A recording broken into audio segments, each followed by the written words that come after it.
The Odyssey of Torchmouth. Chapter 1. Hello, everyone. I'm Torchmouth, your resident weirdo for today. I wasn't always Torchmouth. I was born Entao and Drew Hsu to parents that had only been in America for 3 years. I quickly learned how the communication barrier that my parents faced was negatively affecting their careers and ability to integrate into society. Chinese was the only language spoken in our home at the time. I was able to become bilingual before starting school thanks to my undying love of Sesame Street. This was my first step, mentally and physically, towards accomplishing my strange mission on this planet. Chapter 2, a new name. Unfortunately, Sesame Street didn't teach me everything I needed to know about fitting in. Upon entering elementary school, I was quickly dubbed a hyperactive outcast by my teachers and peers. Much to my parents' dismay, my failed integration led to many disciplinary meetings by age 6. This volatile behavior was blamed on my name being spelled with the Chinese character meaning fire. To combat my already erratic temperament, my parents changed the symbol to mean the sound wind makes as it flows through the pine trees. A valiant effort, I'm sure. But the spark had already ignited, and the fire roared on within me. Chapter 3, communication. As the child of immigrants, I was expected to pursue a career of prestige and preferably make a lot of money. I was told that being a computer scientist, a doctor, or a lawyer would be acceptable. Instead, I focused on my communication skills and interests outside of these chosen paths. When it came time to choose what I would study in college, my rebellious nature got the better of me. I did what every immigrant parent fears most. I went to art school.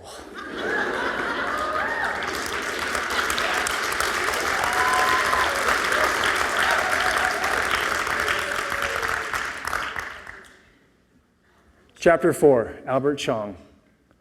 Even in my chosen major, I had blatant disregard for learning in a classroom setting.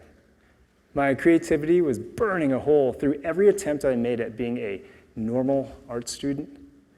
Not long after starting school, I found myself doing poorly in classes, but meeting all the right people. The professors became my good friends, and my good friends became my mentors. Having professors like Albert Chong was crucial to feeding my confidence as an artist. He saw my spark rather than my letter grade. He supported me as I failed out of his photography class. And he helped me combat the crushing weight of being dubbed, yet again, a failure in society. Under his mentorship, I was able to learn and experience far more of the art world than I did in any of my classes. Chapter 5, leaving art school. Over a 3-year span in art school, I had faced academic probation twice. For me, it wasn't the right place to grow as an artist. My classes were focused on the rules of art, and my inner inferno had had enough. I was determined to become an artist my way. I left school and moved into a warehouse unit in the mountains. For years, I survived on things like gas station condiments and complimentary saltine crackers. I began building sculptures with anything I could get my hands on. I even received high praise from a gallery for a sculpture I built with cat urine stains on it. The colorful patina on the salvaged metal amazed them. I really didn't have the heart to tell them that they were gazing at stray cat urine in awe.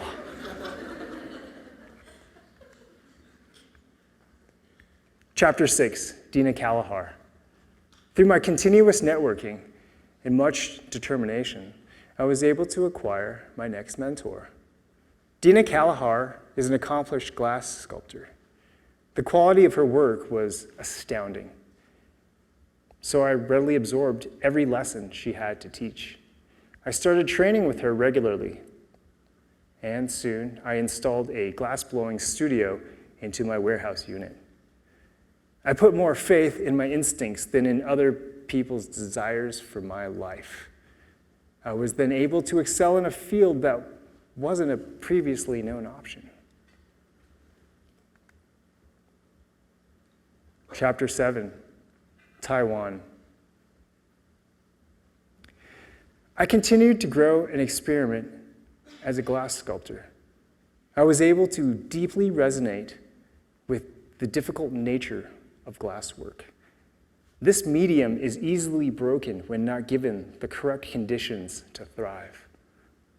I worked countless hours with many mentors to evolve into a greater artist.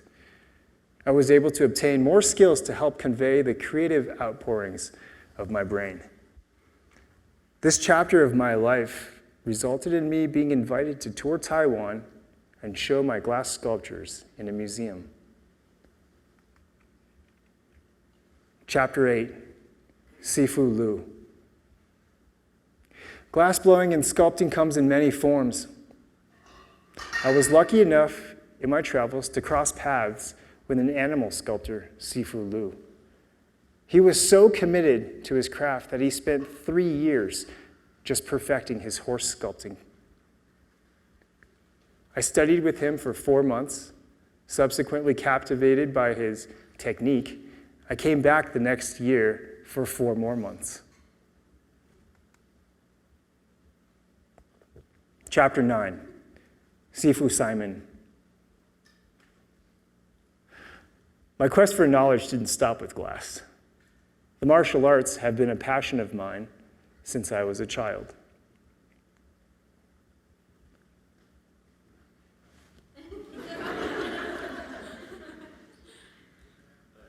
While in Taiwan, my aunt introduced me to an expert of well over 5 disciplines. I knew it was time to adopt a new mentor into my collection. Sifu Simon helped me channel my raging inner fire into the brutal art of Xingyi. Upon moving back to the States, I continued my martial arts studies at a local Aikido dojo. I learned fighting techniques and self-defense. Aikido also introduced meditation, discipline, and focus into my life, as well as my artwork. Chapter 10, Collaboration. My communication and networking skills grew over the years of sculpting and selling glass. I was able to start collaborating with specialists in different fields. I met a dedicated mad scientist, Aaron Ristow. His experiments in high voltage result in the most fascinating displays. The combination of glass blowing and electronics stemmed an invitation to contribute research and development to Meow Wolf's Omega Mart in Las Vegas.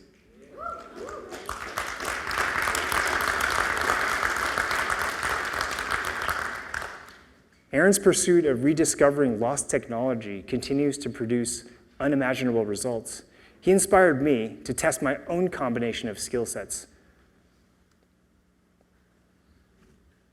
Chapter 11, Metal. I always loved working with metal. Over the years, I've had many welding, bronze casting, and blacksmithing instructors. I would venture off into other interests, but would often find myself yearning to build with metal again.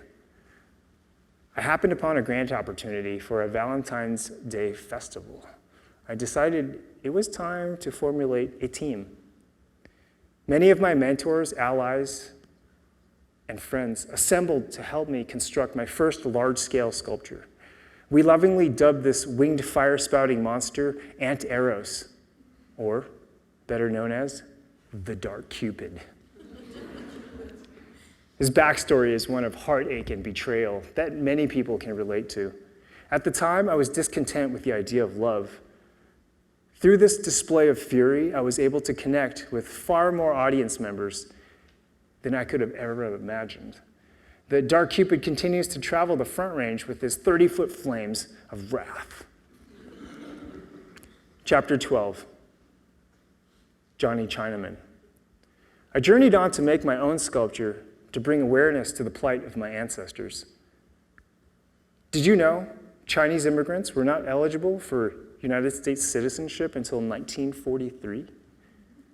Many Chinese immigrants came to the U.S. to escape the Qing dynasty and impoverished state of China at the turn of the 19th century. Upon arriving here, they were met with indentured servitude and inhumane living conditions. Paid just pennies a day and deemed expendable by the railroad companies, these men lost their identities. They became lists of numbers to their employers. Many immigrants were sent to their deaths with dynamite in hand. Tunnels needed to be made through the mountains for tracks to be laid.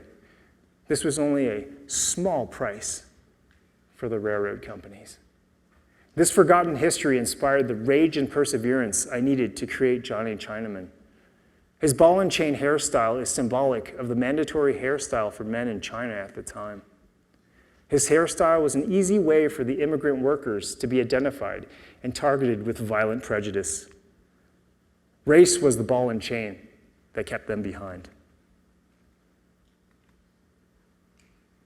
Chapter 13, Inspiration. By refining my welding, I was able to participate in the construction of massive sculptures and show them at many festivals, including Burning Man.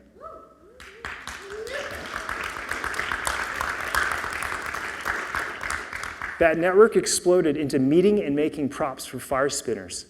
With my knowledge of metalwork, martial arts, and fire, I was able to integrate seamlessly into a newfound family. After my introduction into the fire spinning world, I had a taste of performance art. I had found an oasis for my strangeness. Chapter 14, Rebirth. If you haven't noticed yet, fire is the common thread in my rather uncommon life. One day I was welding a helmet out of scrap metal because, well, why not? When it dawned on me that the helmet would be able to support the weight of the glass torch. I then got to work welding elements to the mouth of the helmet that would allow me to attach a torch. I hooked up my gas lines, and from the flames of my rebellion, the torch mouth persona was born.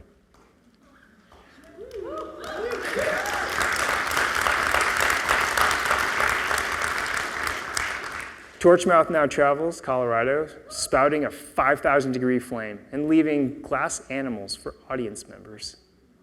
It is an art and creation that's one of a kind. In spite of the great plans society had for me, my goal is to show people that if there isn't a place for you, then perhaps it is your destiny to create one, with the approval of local fire marshals, of course.